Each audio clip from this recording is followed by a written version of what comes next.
47% of millionaires built their wealth through owning a business. But most of those businesses are not tech startups or flashy brands. They are boring, repeatable services that quietly compound cash flow, month after month, while everyone else chases the next big thing and wonders why their income growth never moves. In one breakdown of the highest success rate businesses, laundromats, self-storage, and vending routes sit in the 90% success range, while most trendy startups die in their first few years. By the end of this video, you'll know the 6 boring business models that keep producing millionaires, the filters Harry used to pick his first one, and the exact month his cash flow finally passed his 9-to-5 salary. And you'll see why boring is not an insult. It is the point. Harry did not start rich. At 32, he was an operations coordinator in a logistics company. He earned $3,419 a month after tax. His net worth was basically a paid-off hatchback and $863 in a savings account. He had tried the exciting routes, a drop-shipping store that never made more than $97 profit, a crypto phase that turned $1,500 into $412, a failed clothing brand that left him with 3 boxes of unsold hoodies in his hallway. Every attempt had the same pattern: big hype, complicated funnels, uncertain timelines, no predictable cash landing in his account every single month. One night, on a late bus home, Harry was scrolling and stumbled on a summary of The Millionaire Next Door by Thomas Stanley and William Danko. The part that hit him was simple. Most real millionaires are not influencers. They are self-employed. They run what the authors literally called dull, normal businesses. Repair companies, small factories, local services people use again and again. That idea felt almost insulting. Harry had been chasing clever angles, clever branding, clever niches. Here was a book saying, be the boring owner of a necessary service and let time do the rest. He decided to treat that not as a quote, but as an experiment on his own life. Over the next 12 months, Harry went down a rabbit hole. He followed threads in entrepreneur communities, looked at sale listings for small local businesses, and noticed the same business types kept showing up in millionaire stories. Not glamorous, not complicated, just relentless. 6 types in particular showed up again and again. Here's where his journey really starts, and where yours might too. The first boring business, laundromats. Harry almost skipped this category. He thought, who even uses those anymore? Then he looked up the numbers. Urban areas still packed with renters. People without in-unit machines. Families who use laundromats for big betting even when they have a washer at home. What mattered was not the romance, it was the pattern. Every single week, people need clean clothes. They pay in small chunks. They come back without you reminding them. Harry found an aging laundromat 15 minutes from his apartment. The owner was late 50s, tired, and ready to retire. Revenue was steady, but the place looked stuck in 1999. Sticker price? $198,000. Net income? After all expenses, about $4,200 a month. Harry did not have that kind of cash, so he structured it like a boring millionaire would. He scraped together $27,000 for a down payment. Part came from selling the hatchback and driving a cheaper car. Part came from a small line of credit. The owner agreed to finance the rest over 7 years if Harry took over fast and kept the staff. Month 1. As owner, the numbers were not sexy. Gross revenue, $9,234. After rent, utilities, soap, part-time attendant, and loan payment, Harry took home $1,317. That was it. Barely more than a side income. But it was $1,317 that did not require him to clock in for more hours at the logistics job. By month 6, after he added card readers, raised prices by 23 cents per wash, and introduced a simple monthly family wash pass, net cash flow rose to $2,189. Nothing explosive, but the direction was clear. Money in, no trendy funnel, no algorithm, just machines spinning, month after month. The second boring business, vending routes. While upgrading payment systems in the laundromat, Harry kept noticing something. Every time he refilled the little snack machine near the door, the same chips and drinks moved first. He could see the grab-and-go habits in real time. He realized the laundromat was not just a laundry business. It was also a captive audience business. So he bought his first proper vending machine from a retiring operator for $2,371 and installed it near the entrance. Then he picked up 3 more and placed them in a nearby warehouse, a quiet office lobby, and a car repair shop. Vending is painfully boring. You drive, you refill, you collect small bills and see the totals. But that is exactly why it works.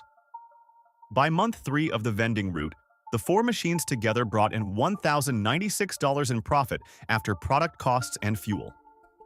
By month 12, after he replaced low-selling items and moved one underperforming machine to a busier gym, the route cleared $2,413 a month.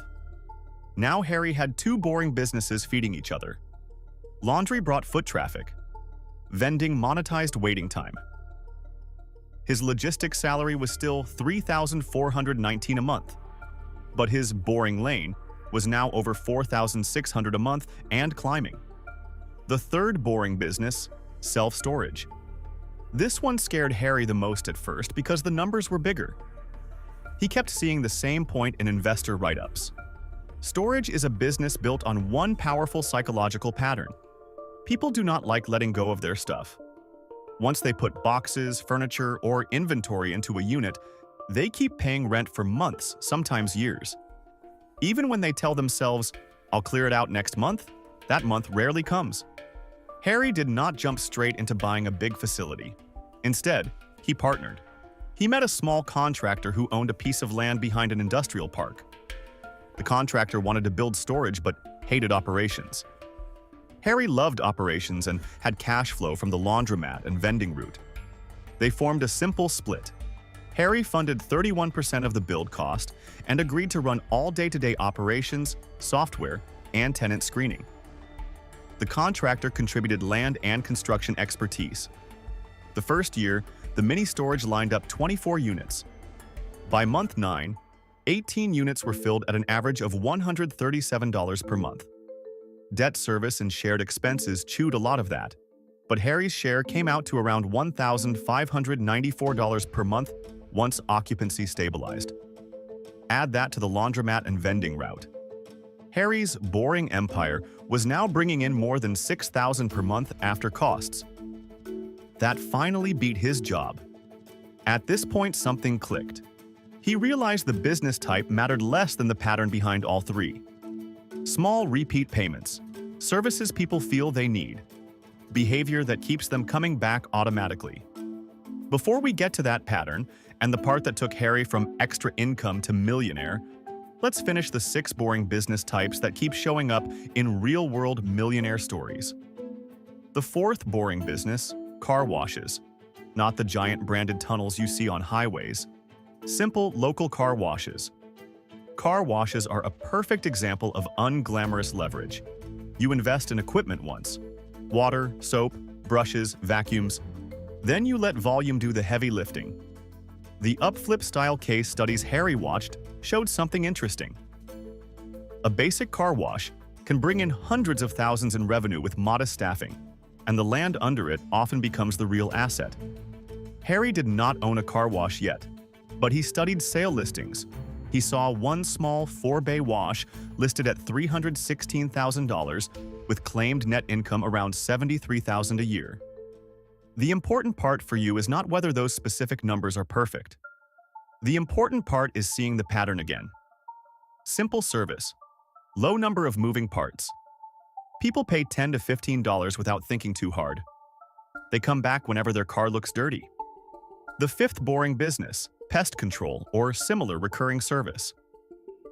In almost every entrepreneur forum Harry read, there were posts from owners of pest control, pool cleaning, lawn care, and similar services.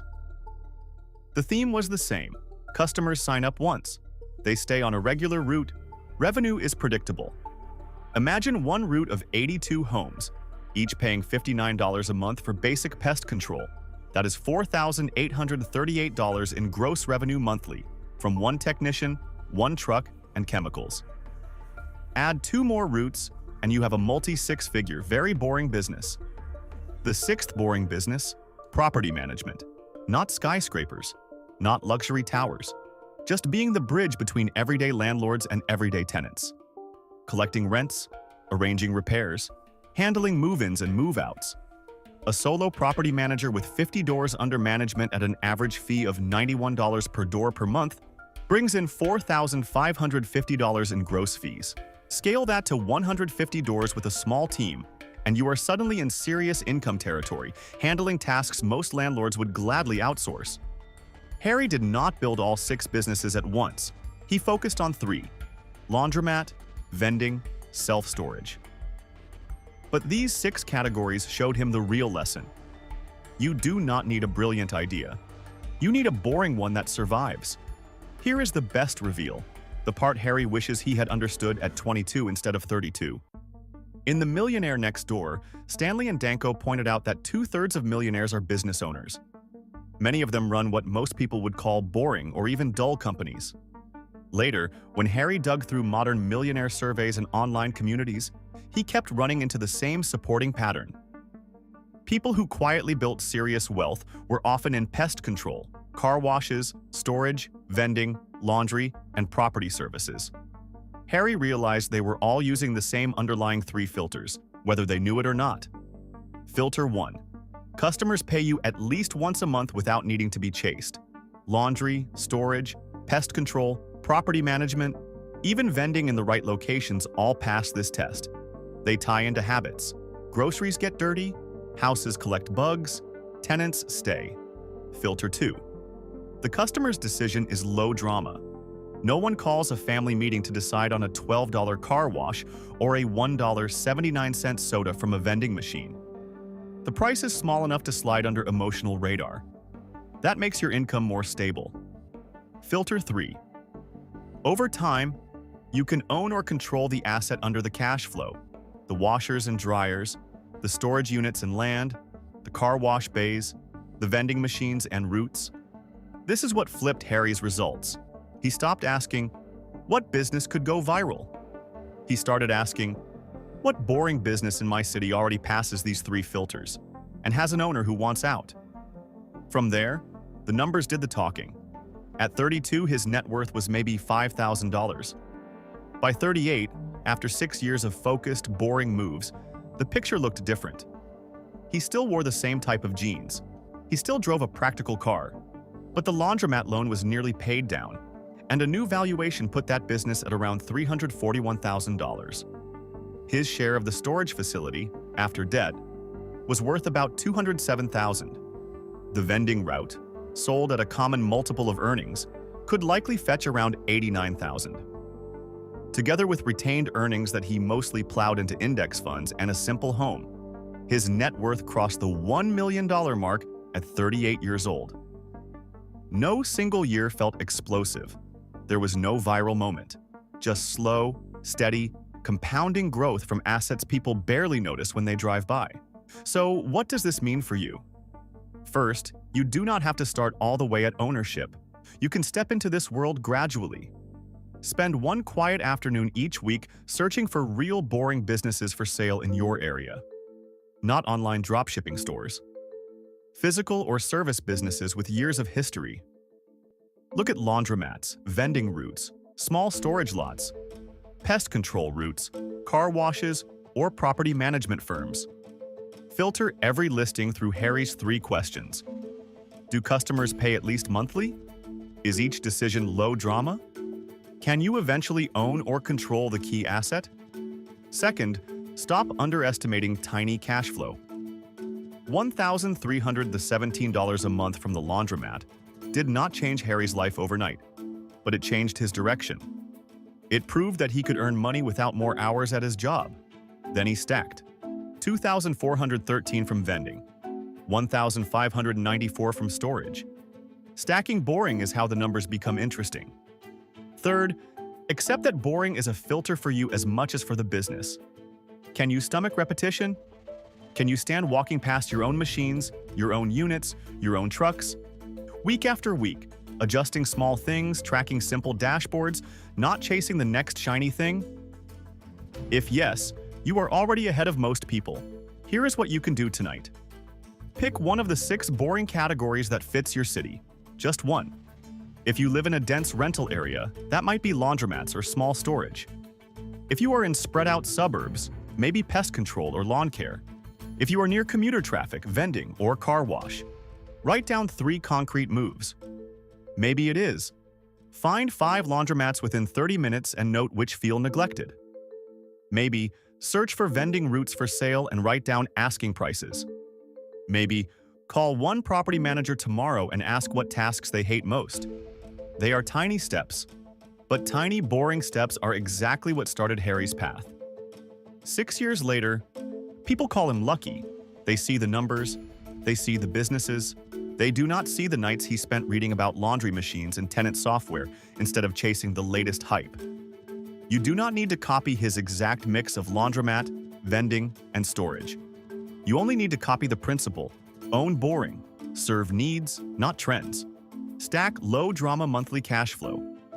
If you do that with discipline, and you give it enough months and enough years, you might look up one day like Harry did at 30